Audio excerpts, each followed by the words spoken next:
Làm cái gì? Anh câu view làm gì? Bây giờ dùng cái cách đi chửi nhau để đi mang gia đình nhau ra để câu view á? Không có. Việc gì mình phải làm cho tiểu nhân bị ổi đấy. Em hiểu chưa? Mà không bao giờ tự nhiên bây giờ anh còn bố anh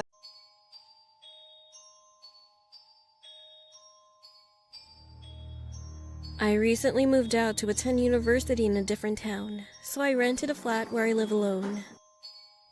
Every morning, I took my bicycle, which I keep in the basement of my building, and went to my lectures.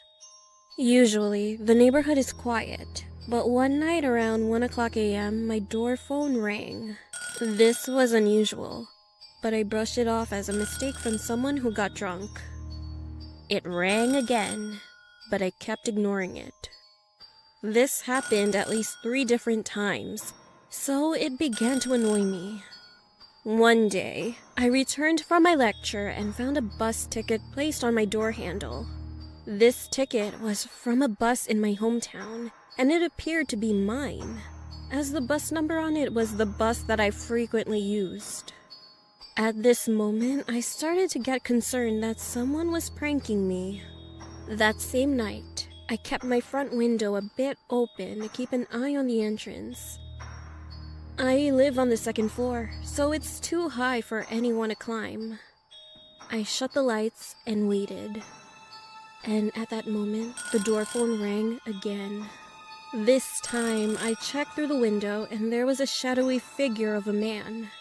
He waited for about 5 minutes and then left. I considered calling the police, but I had nothing to report besides a strange man ringing my door phone late at night, so I soon ignored it. But what happened some days after almost made me go crazy. It was around 3 a.m., and the door phone rang again. By this time, though, I heard the front door shut. Someone must have forgotten to lock it, so I assumed that the man was now inside the building. Terrified, I went to the kitchen and grabbed the biggest knife I had. Then I stood behind the front door and waited.